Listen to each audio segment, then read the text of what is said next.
Greetings, everyone. I wanted to quickly, if I could, try to respond to the third challenge offered this year on the YouTube Pagan Challenge,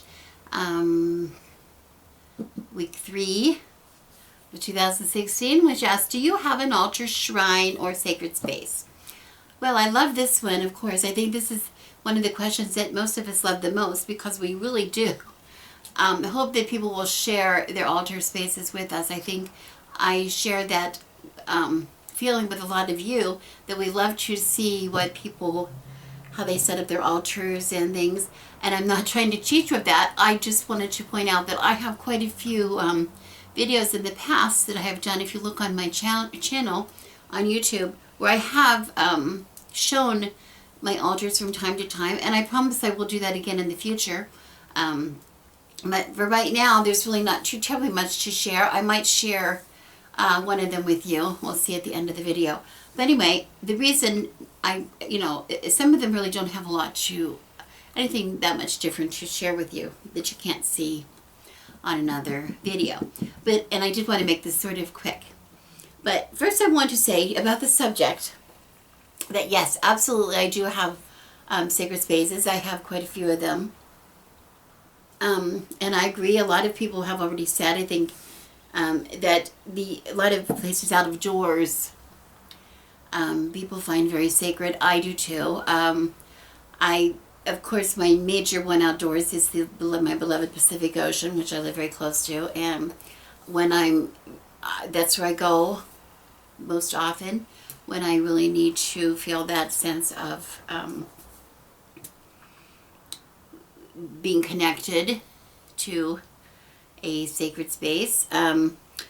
Also, any kind of outdoors, I do camp a lot and under the stars, and that's a very sacred experience for me as well.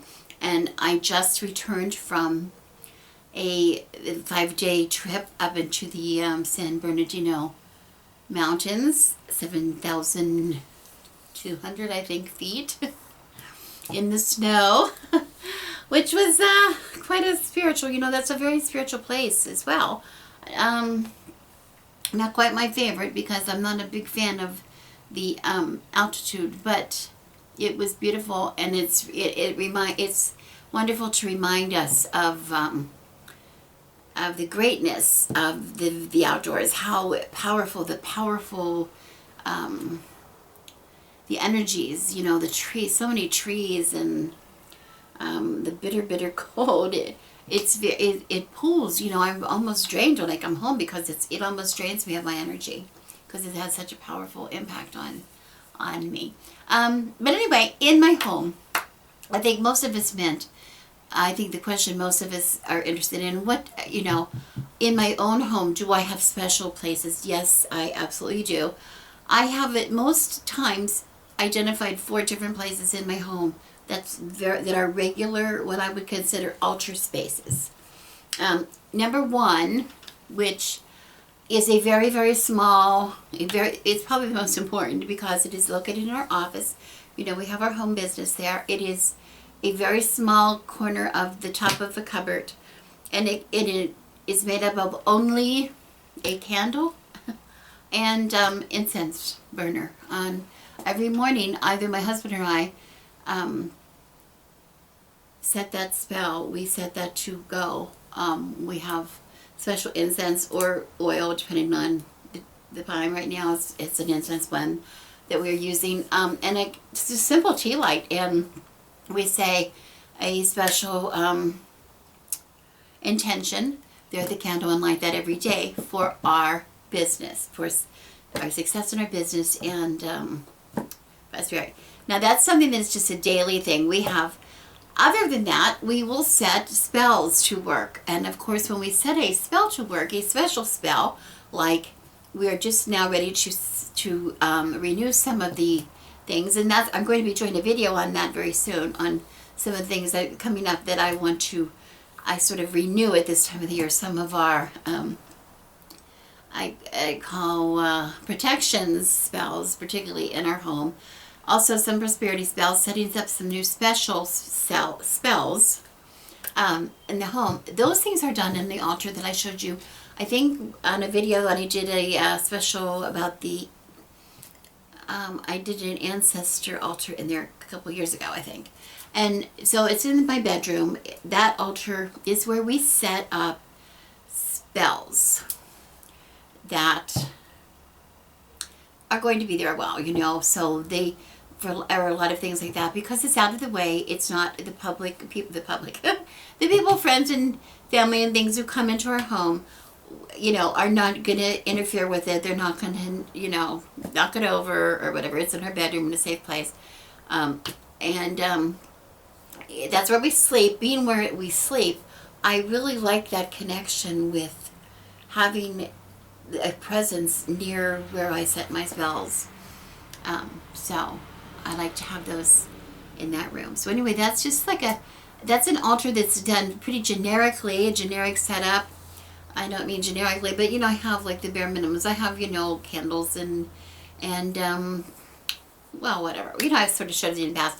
But anyway, I do have sort of, but it's not, it's sort of simplistic. It's very simplistic in simplistically furnished. Simply furnished, not a lot of ta-da. Okay, on my sun porch behind our office, I think I showed you that cupboard. I have a blue witch's cupboard in there, and I showed you that space, I believe, after when I was showing maybe my remodeling of my kitchen, I'm not sure. But that cupboard I have a lot of things in, and there's a little tiny space, a little altar space underneath the top part of the cupboard, where we use that as a healing altar. And that's a part, that's out in the public of the house. The people see it all the time. They can walk past, but it's sheltered in there, that they're not going to knock it over. But that's where I set things like, when I do healing spells, healing or prayers, like candles for prayers for, very often for, like if someone has lost a pet, or they have a sick pet, or I have a sick pet, or maybe a friend who is needing special prayers. I use a lot of novella candles there. So novella candles. I'm watching too much TV. Novena candles there. And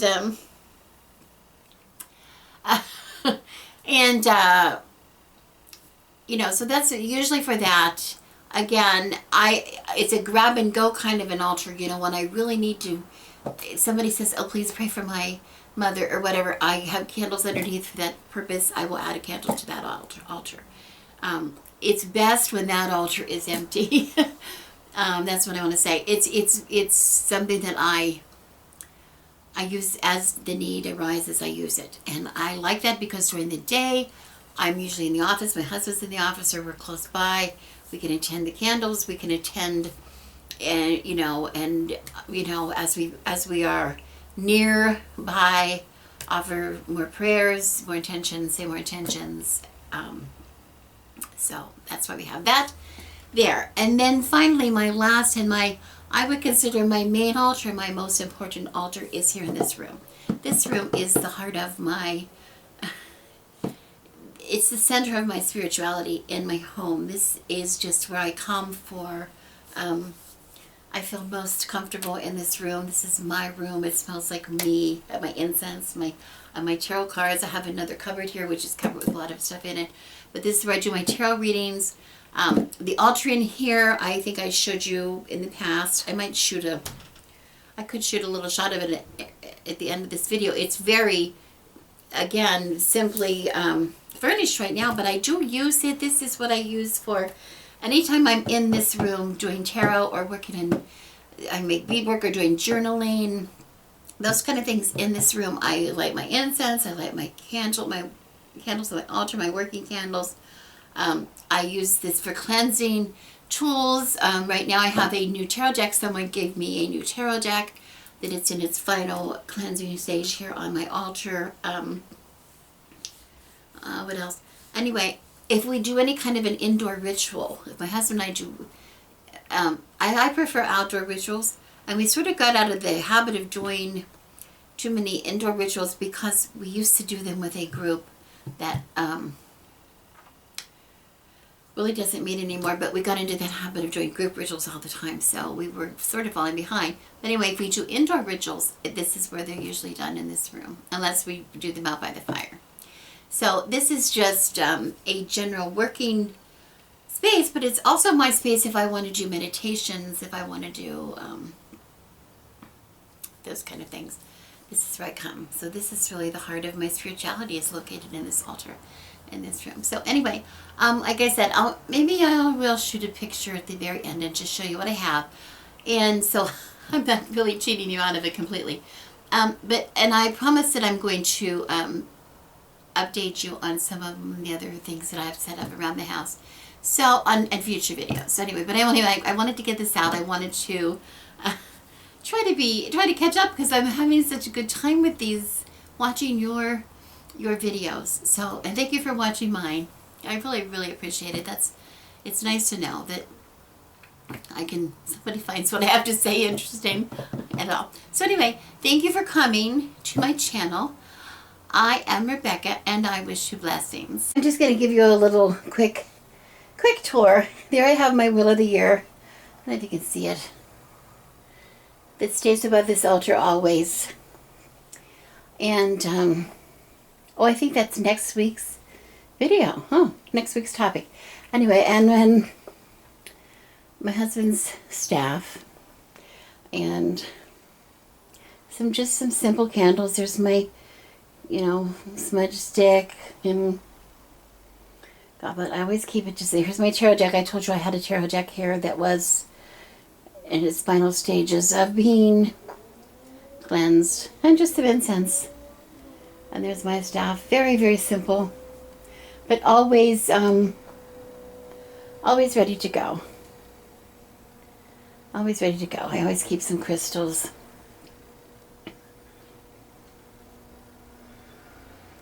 On the altar. I have the hourglass there, which we use when we do have ritual to turn the seasons. I'll talk about that maybe when I do that video. Anyway, see, really not that special. But oh, to me it's very special. I think that's the cool thing about altars. And if you saw my last video, you see that here the clowns have come back. So I'm going to say goodbye for today.